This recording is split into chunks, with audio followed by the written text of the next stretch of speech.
Hello everyone, my name is Callie or Kay. 19th July, a group of us went to the NSPPD and prayer conference in Atlanta, and I've been praying for a plethora of things. However, a career change and a fresh start was the main thing that I was waiting for. So I interviewed for a position on the 21st, so not even like just a couple days after the conference, and they said that they were going to get back to me within like a week or so. And after the interview, not even an hour later, I got offered a position. So I have moved from Washington State all the way to Virginia. I will come back with other testimonies, but I just want to say thank you so much, Pastor Jerry Easy, for what you do. You truly are a blessing, and I am so grateful that my friend introduced me to you.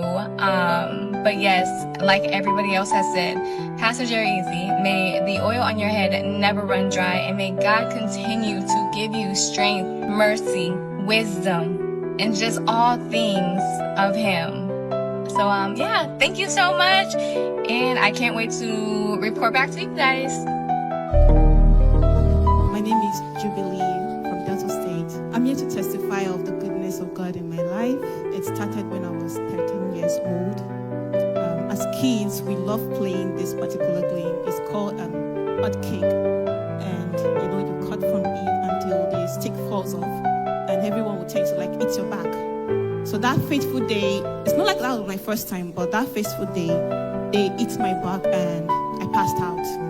And when I woke up, I was in my grandma's house. Everyone was crying, a lot of people here and there.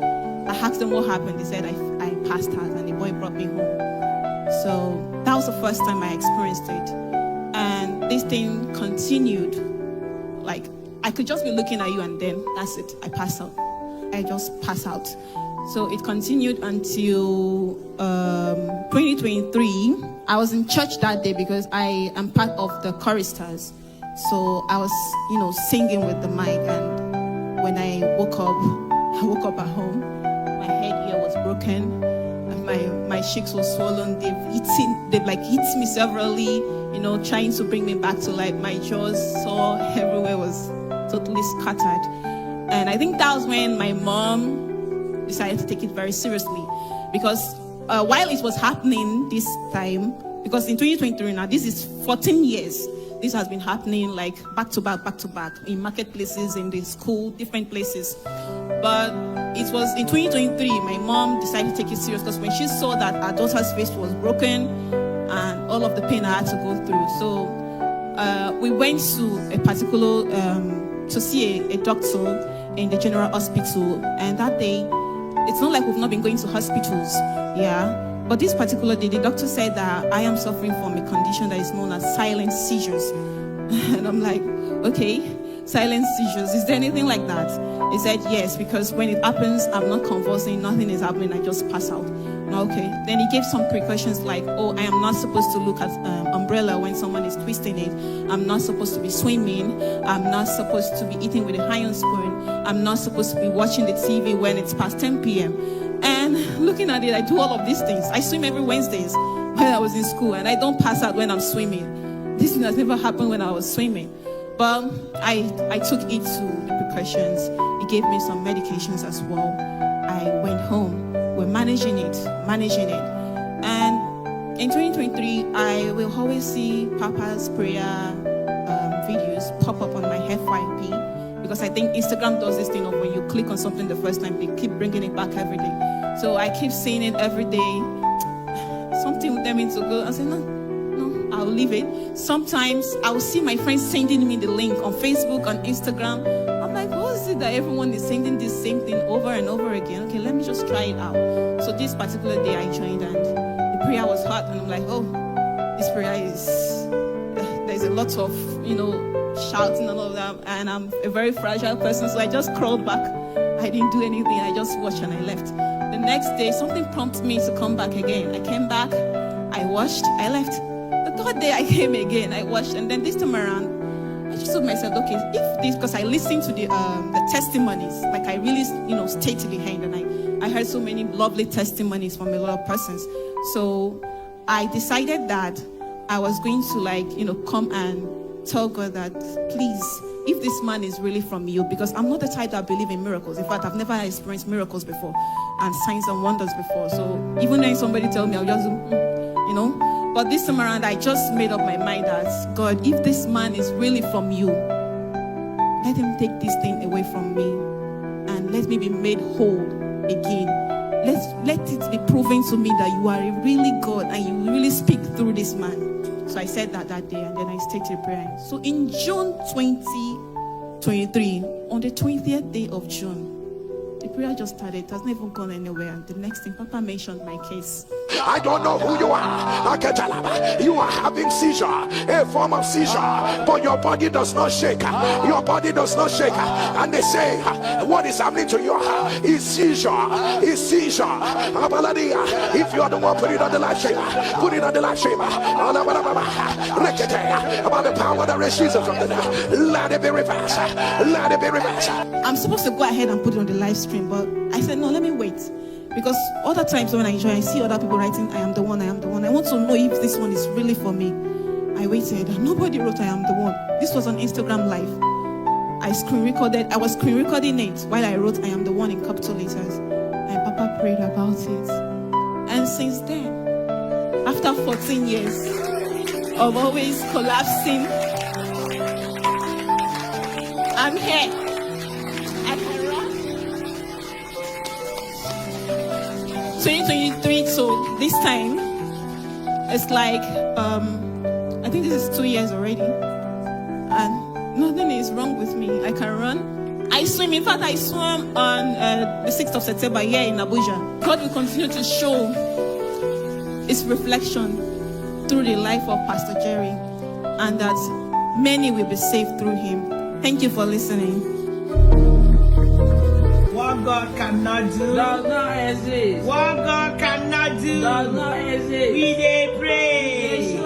We just want to thank God for what God did on behalf of my friend here. This journey started in 2013 when she was in UK. She started having blackout and we didn't know that the devil was planning something else. And she left UK down to Nigeria. Then 2015, she went to India to check the proper health, and they dictated it's a tumor. And when they say it's a tumor, she has a brain tumor, and the whole world, like the world is collapsing. Everybody were crying, but because then we don't have this platform. Then we feel like whatever that happens, we'll go for it. But now we have this platform, we know that whatever the devil blames, I will give it to him the other way around. So 2015, she went to India to do the surgery, and she did the brain tumor surgery on 2015. The thing did not finish up. 2016, imagine, she went back again. That's 2 years. And when she's going through this surgery again, the face, the body, everything was damaged. You cannot believe it's my friend. And after 2016, she went back for 2017. She went to check up, and they said the tumor is still growing. And my friend was dying and she was crying.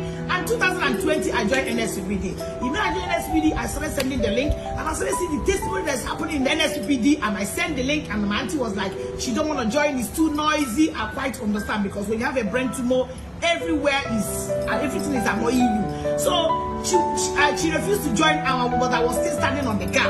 And every time from that 2020, I just Papa keep mentioning brain tumor destroy, brain tumor, I revived you. Tumor in the brain. I command, let it be reversed. Let it be reversed. Let it be reversed. And whenever Papa mentioned it, I claim it, and I will send the message and say, Auntie, Papa mentioned your case. Because she did not judge, she did not understand what I'm saying. Until 2024, Papa visited NSPPD, and that morning I called my friend and said, Auntie Nene, I hope you're going. She said no. And I said, you must go. It's time for your miracle. This time is your miracle. Papa, bring your miracle in your doorstep in Lagos.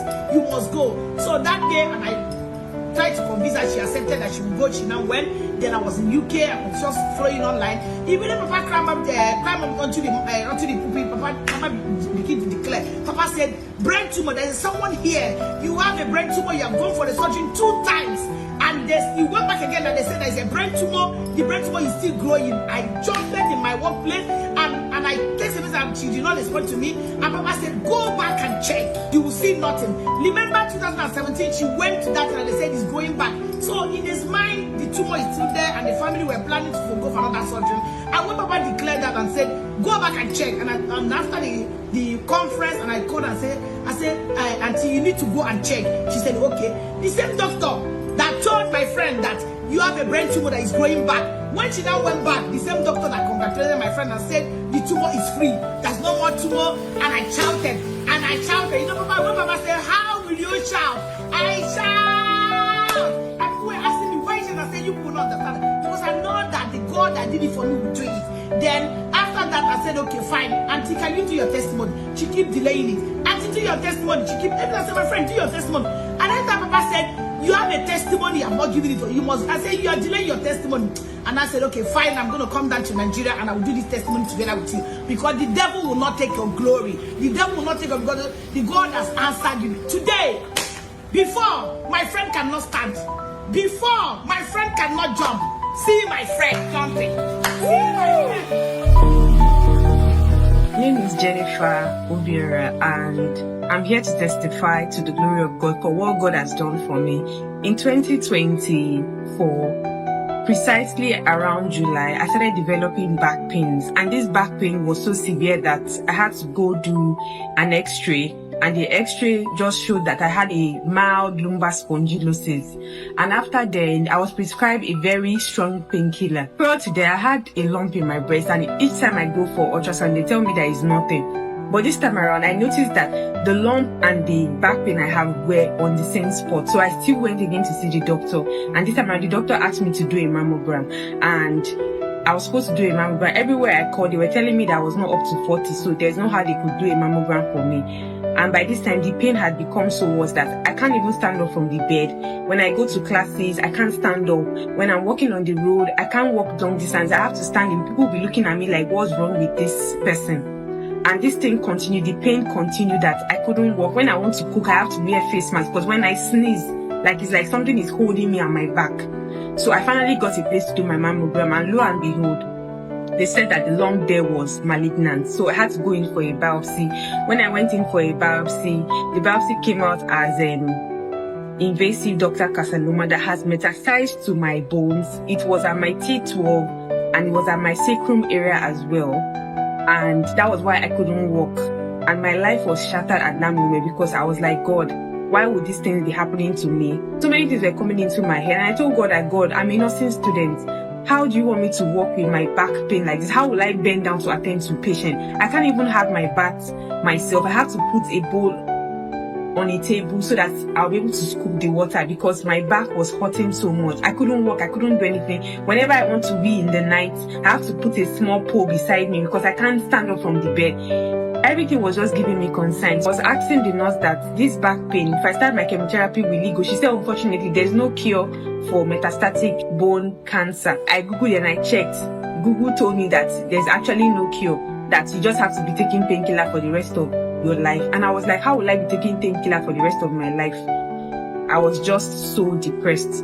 So on April, I was just sitting on the bed. I was telling myself that, are you sure that you will not go and connect back to NSPPD? Because I used to join once in a while.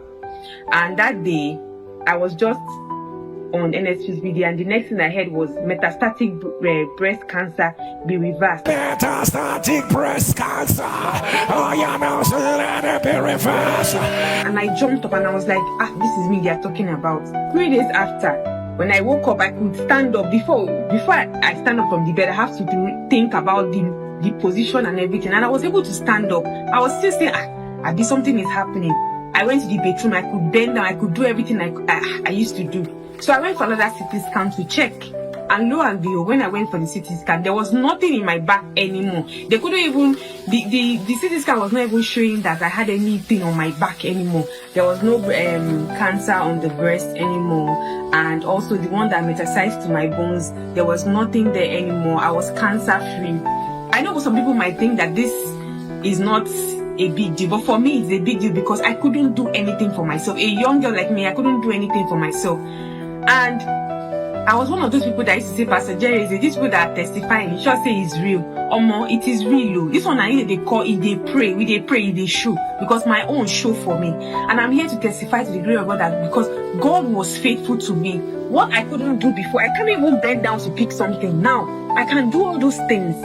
And I'm just so thankful for Pastor Jerry because you have touched so many lives. And that is why I said, I must give this testimony because every time Pastor Jerry is always saying that, is there any testimony that you are keeping this and that? I said, this time around, I must come and testify. And I just want to say thank you, Pastor Jerry.